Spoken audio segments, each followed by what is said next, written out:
La diga, il cimitero, la chiesa, questi i luoghi simbolo del Vajont. Qui sono stati in visita un centinaio di sindaci arrivati da tutto il Veneto per ricordare i 50 anni della tragedia.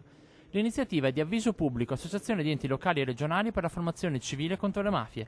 Molti degli intervenuti, sindaci, assessori, consiglieri, tutti rigorosamente con la fascia tricolore, erano bambini o ragazzini all'epoca del disastro e ancora oggi quella notizia è difficile da dimenticare. È stata un'emozione fortissima perché io, quando è successo il fatto del Vajont, avevo 17 anni.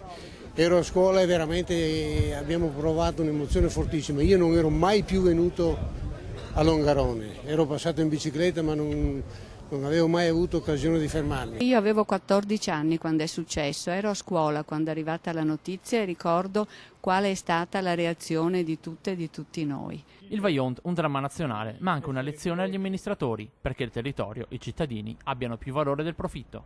Tutte le amministrazioni e gli amministratori locali non cadino più in questa rete di corruzione, cosa che abbiamo visto che può portare a delle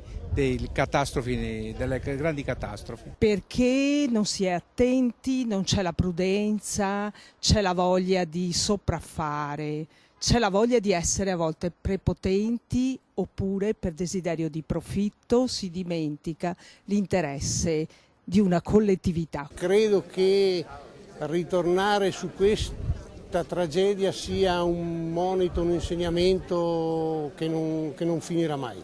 Ogni amministratore dovrebbe passare mezza giornata qui per capire quelli che sono gli effetti delle sue decisioni nella vita di tutti i cittadini che amministra. I soldi, sempre ischei soprattutto. Umana cupidigia e sete d'oro, diceva una lapide. Riflettiamo un po' su questo.